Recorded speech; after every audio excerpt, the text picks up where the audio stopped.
Welcome to the Camino Cafe podcast. I'm Leigh, your host. You know, I love bringing you stories about pilgrims walking the Camino, and I have a really special story for you today. This story is about Gabriel Tempest, a young pilgrim from North Carolina, his high school teacher, and their 4-year quest to walk the Camino from St. John all the way to Santiago. What really moved me about this story is the fact that Gabriel was diagnosed with a condition that left him unable to walk on his own. This is a story of friendship, determination, and a band of people that pulled together to make this dream come true for Gabriel. I'm telling you, there wasn't a dry eye in the cathedral square the day that Gabriel walked in with his team. First up, you're going to hear from that high school teacher, and then you're going to hear from 2 team members, and then finally from Gabriel himself.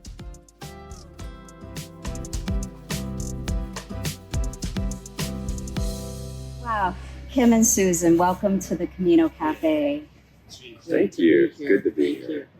I am beyond honored to have this seat before the two of you, because what I have witnessed in the short amount of time that I've known you some tremendous leadership, and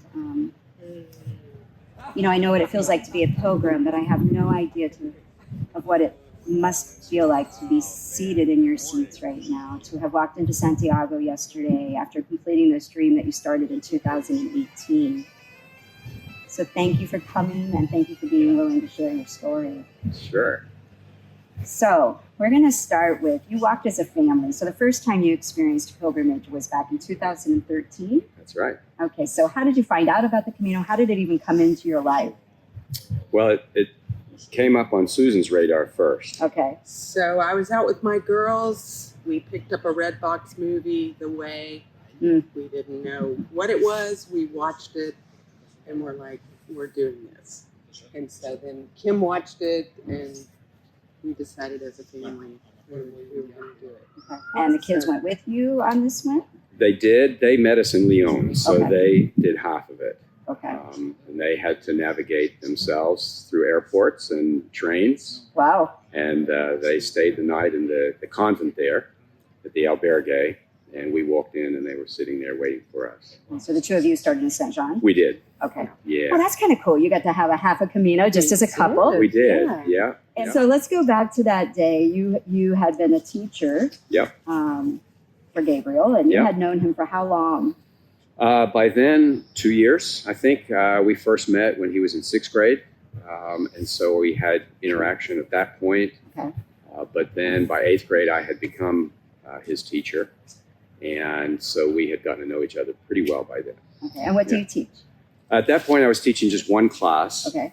We belonged to what's called in the States a classical school. So I was teaching Gabriel and the 8th graders a class in logic. Gabriel goes to Latin camp. And so I was there middle of the summer. And I just happened to be at school that day.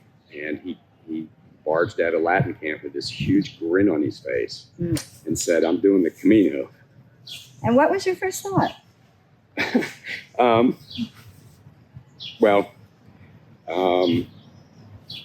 It was like I experienced it, and I describe it as the tumblers in the lock, in the safe. And when he came out, said he wanted to do it, it was like all the tumblers in the lock just fell into place. And it was instant. I just felt like, I need to do this. God's calling me to do this. And I said, okay, we'll do our best to make it happen. And it took me a couple weeks to summon up the courage to tell Susan that this was my grand plan. But very quickly, Susan was on board, which is great. We wouldn't have done it without her. And then we started the process of bringing a team together and raising money for that first time. And we went from there. So instantaneously. It was. I mean, he just says this to you. Yeah. Yep. And then three tumblers for me. One was I have a severely handicapped sister, and And so, I had grown up in a household that was very sensitive to and aware of people with disabilities. I had always had a heart for people that have those sorts of physical and intellectual challenges. Secondly, I had, for as long as I can remember, loved to backpack, to hike. It is, for me, a spiritual thing to be out in the wilderness. I feel like sometimes I'm going to church when I'm out there on the trail. It's a powerful thing for me. And then thirdly, in 2015, Susan and I had fallen in with a group from France who were pulling 4 of their disabled friends in a really great, project or effort. And so we walked with them over a period of a couple weeks. We learned how they managed this and navigated it all. We saw the trekking chair that they used. So that third tumbler we knew how to do it, or at least we thought we did, or we had at least enough of an idea that we would be able to make it happen. But it just was like boom. Yeah. I find that quite remarkable because having walked this route myself, knowing that the two of you had already walked, so you knew what was coming. It's not like someone who has no idea and it's just going to be a walk in the park, right? You knew good and well what you were signing up for to a degree, how difficult of a journey this could possibly be with backpacks and now a chariot. And also, looking at the two of you, you were at a point in your lives where the kids were kind of grown and you could just go and do this as your own spiritual journey as partners. But instead, you put all of that on hold and decided to not only be a part of this team, but to lead the team. How did you find the strength to do that? We experienced it as we're both outdoors people. We both love exercising hard. The Camino was both spiritually, emotionally, physically refreshing to us. So even though it was hard physically, that just was not our focus. And so that became patently obvious when people would come back and say, you should have told us that, So I don't think we necessarily thought of doing this with Gabriel in terms of the physical part of it. There were so many ways right from the start that the trip with Gabriel could have gone south really quickly. And we just feel like it was God's grace that time and again we were protected from potential mishaps or misunderstanding, miscommunications. And so it was, in the long run, the wise thing to do, just to focus on Gabriel for the trip. It made a lot of difference. So how did you go about assembling this team? Because what I saw was a unit that turned into one. Witnessing you walking with Gabriel was astounding to me. The pace, the camaraderie, everything about it. Meeting all of you here. How did you go about building this team? Well, the first year, we really reached out to friends and family to find out whether or not they'd be interested in helping us. And I don't know what the word is, maybe irresponsibly, was ready to welcome anybody that said yes. And I was telling somebody yesterday, if we had gone through an application form, there would have been people who ended up on the team that really should not have been. However, even those people in the long run played a role in the success of the trip that we could not have done without them. And so it was, I think, just reaching out, inviting people in, giving them the vision of what we wanted to do, knowing people who were servants at heart and knew Gabriel in one way or another that really wanted to invest their lives in this. Yeah, and then the second year, we brought some people back, added more, and again, the way, and I think the Camino sort of creates that kind of teamwork, that kind of energy and commitment to one another. And then, of course, this year, being longer, was harder in some ways, but then also gave us the opportunity to really bond as a team in a way that we hadn't in the previous 2 years. How many people would you say have helped you over the course of the journey over 3 years? Boy. I mean, there's been so many people that have given support financially. I would say in terms of the team itself, probably maybe 40 people. Yeah, Maybe I think that's, 40 people. The American pilgrims on the Camino, friends from there have been so helpful. When you look back over the team, can you think of maybe 2 team members that really made a difference that you'd like to share with us? It's hard to pick anybody out, Yeah. because everybody has played just an instrumental role. Even people who would join us for a couple of hours, just because they saw it. We had a lot of it. I don't know if we looked, particularly helpless or pathetic, and they had pity on us. I think it was Gabriel's charming personality. That's what it was. Yeah. Yes. What draws people to him? What is it about him that people, yesterday, people that didn't even know him were crying in the square, right? He's funny. He's generous of spirit. He's gentle.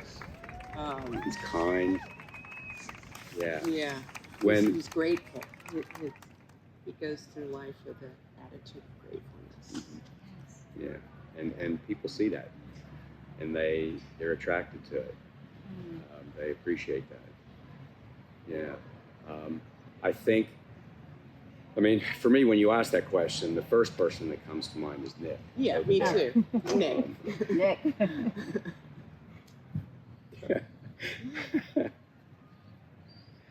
Yeah. We have a great friendship, and except for Susan, there's no other person that has spoken the truth to me with such love, and it's been great.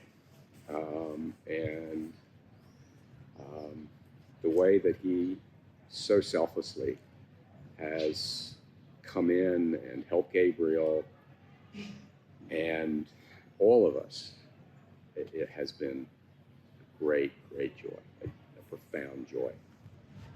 And I can't help but say Robin is the same. Over this trip especially, Robin and I, from the second trip, we got along great. I just so appreciated what he did. But this time, it's the same thing. He would come in and ask me things, suggest things, give me advice. That was the voice of God to me. Can you tell us a little bit about what's been most challenging this past year, getting to this point of actually finishing the journey? The first 2 years seem to have gone a lot more smoothly in terms of preparation and planning. This year really had a lot of weird twists and turns and hurdles for us to get across. I had major surgery just weeks before. It had originally been scheduled right in the middle of our trip, and in fact, at one point I had started to call people to tell them it was off.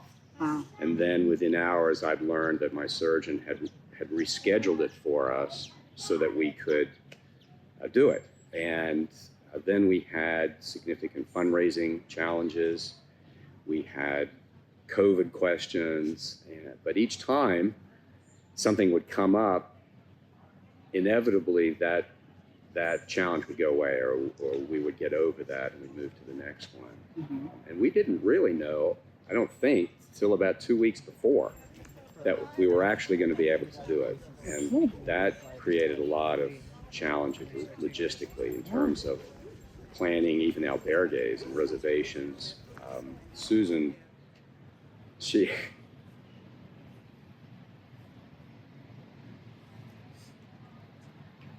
amazing. And there's a lot of people we couldn't do it without, but she's the one that She's so good. She's got so many gifts, and she loves what we're doing so much that she was prepared to really punch through a lot of difficult things. She made it possible. Yeah. It's true. How does it feel hearing that? Well, I love hearing it, but I mean yeah, I don't even know how to respond, but I mean it's him, really. It is his determination, his dream, his focus. So yesterday, that walk into the square, I was filled with emotion, and I've only known you for a short time. Yeah. Take me there. Describe for folks that weren't there with us what it felt like to reach, to hear the bagpipes in the distance, knowing this journey was closing, that this dream had been achieved. What was going through your minds?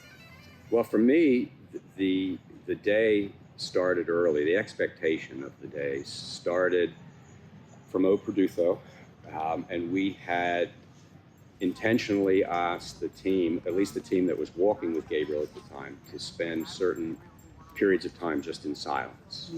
And so we would walk for 15 minutes or so, just quietly, not talking, giving Gabriel at least, if not all of us, a chance to reflect on what was coming. The second time we did that was just when you get to the top, just past Gotho, where you can see the town, and the clouds started to lift, and we're walking down that hill across the freeway in silence. And then we stopped for break, and then we started up, and we got a little ways into the old town, and we started to hear cheers, and like, okay, what? And then a friend was up in a balcony with a sign for Gabriel. I'm like, oh, yikes, what? And then, like, closer and closer we got, it was just this great welcoming. And then for me, it's an all fog. After that, I was just sort of, my world collapsed, just to make sure that Gabriel was into the plaza, out of the seat, walking into the middle. But I could hear all around me something was going on. And then as I came out of that zone, I just looked around. It was amazing to see what a great welcome it was. What about for you? What were you feeling? So it was exciting walking in. So I think at some point we switched the team members on the chair, and it was Kim and Nick and Robin and I. And then I heard the bells ringing, the church bells ringing, and then I heard the bagpipe, and I just lost it. It was such a great moment, and people cheering, and the crowd spreading, and just for Gabriel, just that, the acknowledgement of what he had done. It was overwhelming to me. Yeah. That kind of welcome. Yeah. It was amazing. Yeah. This morning, getting to Compostela. Yeah. So great. I felt myself getting choked up on that final stamp. I know. And Gabriel's. 1706. It was y'all, right? That final stamp. And this. He did it. He did it. You guys did it. This team. Not one time when I spoke to Gabriel was it ever just about him. Over and over, he talked about this team. Congratulations. Yeah. It's quite an accomplishment, and I'm so impressed, and just, it's great to meet pilgrims like the two of you and the pilgrims that you have assembled, and to see all of you make this dream come true is just beautiful, beautiful thing to see. It's been an honor to walk with these guys, all of them. Truly. For us, yeah. It's an honor to know you. Thank you for coming and sharing your stories. And wow, you're setting off in 3 days. I feel like it's another story coming up. Wow. Congratulations. Thank you so much. Yeah, thanks for having me.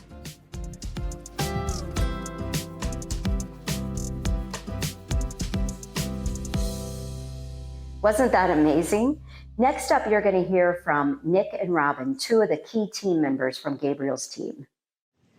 Hey, Nick and Robin, welcome to the Camino Cafe. Hi. And welcome, most importantly, to Santiago. We made it. Beautiful day. Now, was this your first time arriving in Santiago?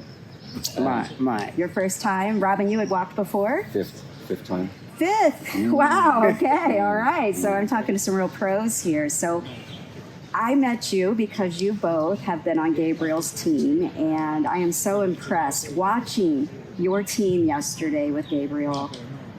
I couldn't believe, first of all, how fast you moved. I almost had to run to keep up. So it was quite a moment to see you walking with him. So I want to jump back to how this story all unfolded. Somehow, I know, Nick, you were working with Gabriel, so let's start there. Can you describe a little bit to us on how you first met him and how you ended up on this journey? Yeah, I'm a member of a community for people with and without disabilities in Durham, North Carolina. And Gabriel's mom sent out an email to our listserv looking for a worker. I responded and interviewed, and that was that. And then I served as Gabriel's one-on-one helper when he was in both 8th grade and 9th grade. And the trip came up on the tail end of that. I was an obvious first choice for a helper here in Spain. Wow, okay. So now, had you ever in your mind considered walking a pilgrimage? I love hiking. I Okay. fell in love with hiking. I got to stay at a monastery in Vermont, and we would go for a 15-mile hike every Monday. That's how I fell in love with hiking. Kim helped me fall in love with backpacking, and that all sort of came about as the trip came about. Okay. And so you knew Kim through the classes at the school? Well, Gabriel and Kim and I were in the same school and often crossed paths. We were, the Three Musketeers, if you will, Okay. in that setting. All right. And so, Robin, how did you become acquainted with Gabriel and the team? A rather complex series of events occurred when they were doing the first week from Saint-Jean to Logroño, where a guy I was kind of walking with on the first day managed to bump into them in Roncesvalles and became part of the group for their trip to Logroño. And the following year, when they were going to go from Logroño to cathedral, the guy I walked with asked me to help. So I said, yeah, good idea. So I joined them then in Logroño as far as Burgos, and then this time from Caceres to Santiago. Okay. So you didn't meet him that first year, you just heard about the story? No, I did actually meet them, but at the time I was walking by them, just on the top of the Pyrenees, and there's a group of people, and they seem to be doing okay, so I just kept on going, Yeah. So Yeah. then the guy I was working with got involved, and I heard all about it, and then I was interested in helping out the next year. So he said, "Come on down." So I did, and finally got Gabriel to Santiago. So. Wow. And so this was number 5, you said, coming into Santiago? Yeah, 3rd Francés, 1 Norte, 1 Portuguese. So quite an experienced veteran of pilgrimage. Yes. He's the real deal. He's the real deal. I wouldn't say that. No, I would. No, for sure. Everyone has their own way of dealing with things, and the walking and meeting amazing people and talking and being able to see and hear such interesting things. I love that. I absolutely love that. So it's been, in a sense, life-changing for me. Many levels, but I absolutely love it. Absolutely love it. The people. It's the people for me. Yeah, it always comes down to the people, right? Yeah. And you guys had quite an international team. I mean, you're from Ireland, you're from the U.S. What other countries do you think were represented over the course of the walk? Well, we had South Korea, New Zealand, Australia, again, of course. Cornwall. Cornwall, yeah, that's not a country. I don't think they like to think that they are. The Cornish people like to think they are a separate country in England. France as well. And Ben, the first year was from Germany. Wow. Yeah. Well, Italy as well. With, Alessandro. Yeah, Italy holding it down. Yes. I think we had a guy called Maurice, but I think he was from a different planet. Never mind. Even Maurizio, he was Italian Yeah. also. Wow. Okay, so wow. I mean, there's the Camino for you, right? I think you're probably just several of the folks that we meet. What about age range? Who would you say was the youngest member of the team? And I think we could be the youngest. We walked from Caceres to a fair bit into this stage. how old was he, do you think? He was early 20s. Early 20s, all the way up. And who would you say was probably been the oldest team member?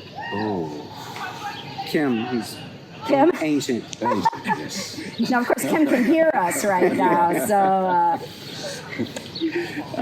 I don't know. We had a helper the first year. I think Caleb was 19 when he first came on. He and I both helped Gabriel. This is the first year Gabriel has functioned with only one helper at a time. Okay. Before it was always 2 one-on-one caregivers. Okay. So sitting here with you and also watching yesterday as you were walking along the path into Santiago, I was really touched by the fact that you donated your personal time to do this.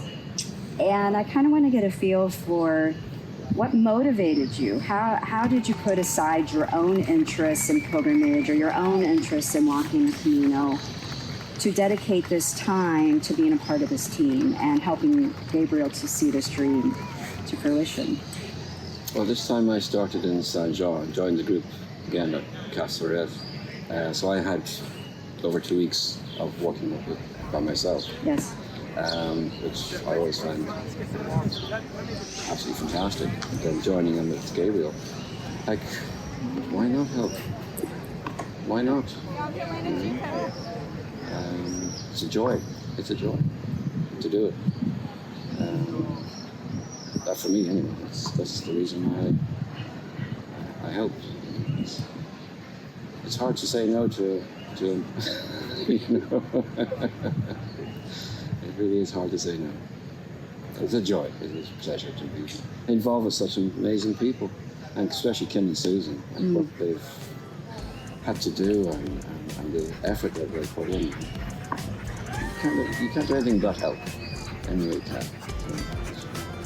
It's my way of helping. So.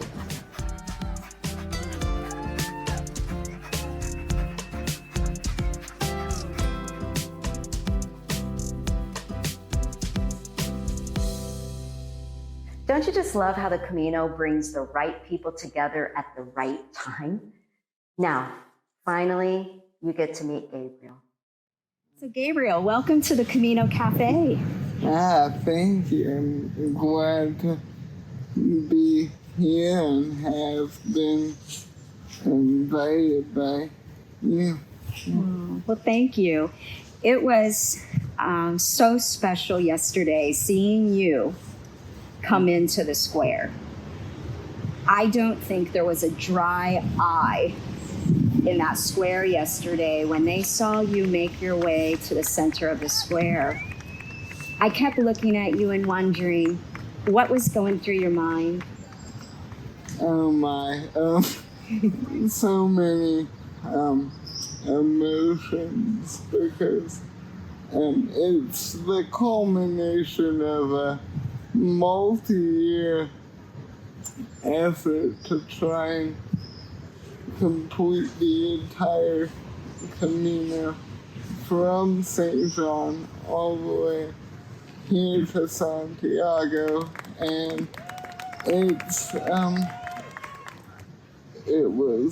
I was joyful for having finished it. I was also reminded because of the bagpipes and some of my Scottish heritage on my dad's side of the special day that this was commemorating because he passed away 9 years ago yesterday. So there was that, and I hadn't made that connection of the possibility of bagpipes and all that until it was happening. And that was really special.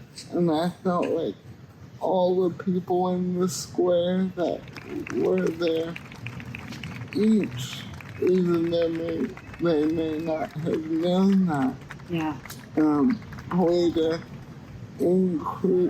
important and crucial role in the whole experience. So, yeah, that's how I experienced. Wow. Yesterday. It seemed to me such a moment of personal triumph, of a team accomplishing a goal, but also you really reaching this dream that you had set at just 16 years old. And it all came true yesterday, every bit of it. Yeah, it did, and I think what I learned, a huge part of this was the amount of people that needed to be a part of this to make it happen, and I mean, just to have that her brother Liam from New Zealand. all culminate yesterday. I'm like, wow. And it's not about me, it's more about the team and the group of people that helped me get to that end goal, which was special. Yeah. Well, let's go back for folks that may be listening to our interview today or watching. They may not be aware of your story, and I think you have such a remarkable story at the age of, I don't know if you were 15 or 16 when you first saw that film. You were 15. I'm trying to recall, it was called Footprints, The Path of Your Life was the film that you saw. And there was something about the film that made you want to walk the Camino. Can you take me back there and let me know what it was about it? Yeah, when I saw this kind of adventure, not many people at 15 would be like, I want to go without my family on this adventure halfway across the world. But I think I just saw it. I saw that it connected my faith with a physical challenge, and I always like having some sort of goal to try to be accomplished, and so it just combined a bunch of my things I enjoyed, and then I knew someone that had done it in Kim as my a teacher at the school I attended, so I knew that I wanted to do it, and the reason for it, and I also then knew a person that could potentially help me get that goal accomplished. So, I want to get to 2018. You somehow get the chariot, as you've called it. It's quite a remarkable chair. It's so interesting seeing it yesterday in person, and to realize how it carried you all the way from Saint Jean to Santiago. We really couldn't have done it without that chair. That chair is really the only one that I'd seen capable of doing anything close to it. Yeah. So you're 16, you arrive in Saint Jean. Had you ever been in France or Spain prior to this visit in Saint Jean? No. Okay. So I've been to Italy twice. Okay, so you've been to... I have been abroad.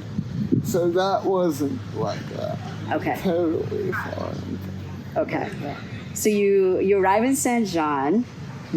Can you tell us what it felt like going, you're passing the church there, you go across the bridge, you begin to go up and you're heading towards the Pyrenees. What was going through your mind that day? Do you remember? Well, I'm actually here. I'm actually doing this. Like, how did we get from watching a documentary randomly one night to doing it a year later? Like, that's just incredible, and again, just thankful for the people that helped me get to that point. That's, I think, what I was thinking about, and how excited I was to be the starter. Yeah.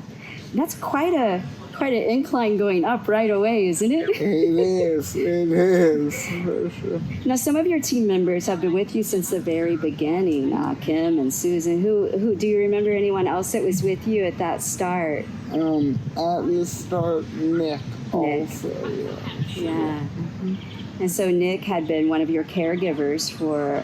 Yeah, so he was he helped me in school in 8th and 9th grade, and he wanted to kind of go along when we were trying to figure out who wanted to come. So that was one of the things we really focused on in the beginning, was from the outset, was anyone can pay for a vacation. Yes. But if God wants this to happen, He's gonna allow the funds to come and have it all come together, and that's what happened. That's so interesting, because I think I would describe you in that way, that I think you have the skill of making everyone feel included in this dream. I think you definitely have that characteristic. And I believe that year you walked with a young man who has Down syndrome. Yeah. Could you tell us a little bit about him? I've heard so many stories from your crew that he just brought a special energy or light to the group. He just brought so much joy in his different mannerisms. There was a time where a member of our team came up with this dance to keep him engaged, because he didn't want to continue, and we worked with him to do that, and then this year we were able to send him a video of us doing that dance. Oh, wow. And he was very happy. So, what's his name? What's his first name? Micah. Yeah. Okay, so you go home after this Camino, and as we all know, COVID happens, and you can't come right back the next summer as originally planned. And tell me just briefly, how did you keep this dream alive during that time? Because a couple of years passed. That was a devastating fact, because I'm like, I want to go, and I can't. As we all did, right? Right. So It really was a group that was formed on Facebook that had different authors and people involved in the Camino on it every Saturday throughout COVID, and that really I was able to talk a little bit on there about our experience the first 2 years, and they really became for me something of a COVID Camino family that kind of allowed me to be like, okay, we can keep doing this. And it's like, I feel like I'm on this roller coaster of, are we going or are we not? Right. Can we make up our minds? But I think that really taught me we're not in control of this. If it's gonna happen, God's gonna make it happen. And I think you kind of plan as much as you can, but then you have to let the Camino do what the Camino does. So. That's right. I mean, this conversation is taking place, I think, because of synchronicity, because of Camino magic. Timothy happens to run into one of your team members, and we find out you're coming, and now here we are. Mm-hmm. That's the Camino. Right? That is the Camino. So I want to talk about 2022. You know, you're now 19. Mm-hmm. Is that right? Yes. How is, if I had met you back in 2016, right, to now, you're sitting here at 2019, how have you personally changed during this time frame and after this final Camino, this final stretch? How have you grown? How are you different? I think that is something I'm still processing, and I'm not sure I'll ever be done processing. But I think I have been able to see how most everyone has something in common, and you kind of tend to put people in boxes. Oh, they believe this, so these things apply to them. They're from here, so this is what I should think of. But the Camino has taught me how alike we are, and I think how when we have one goal, it really unites people and makes them open to each other. Yeah. You know, you have achieved this monumental dream. And I'm sure there are people watching or listening to us who have not yet had the opportunity to walk the Camino, or maybe there's another dream that they're wanting to pursue. And I just wonder if you could give us some words of wisdom, some encouragement. What would you say to them at home, you know, about pursuing a dream and achieving it? What advice do you have? I mean, I think it's a lot about surrounding yourself with people who can help you realize that dream. Know that it may not happen as quickly as I had this happen, but surround yourself with people who have that same vision as you do, and kind of then trust that if you work towards the goal, you may have to move your target date, but it will eventually work out. Well, you are proof of that. Sitting here with you today, you are absolutely proof of that.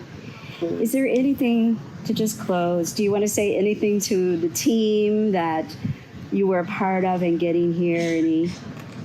Yeah, I'm just thankful to the whole team, people we know and people we remember, and those even we don't remember, but who also played an important role in getting here.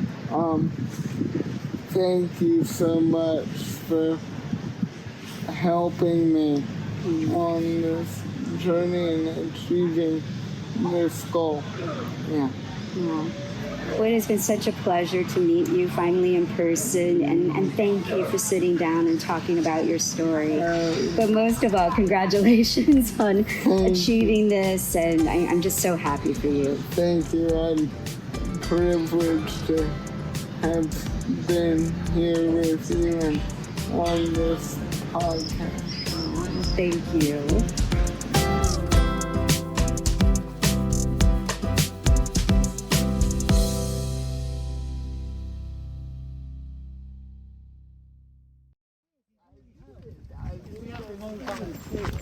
And he would say, no, press that, press £30, which isn't bad, the price Gabriel.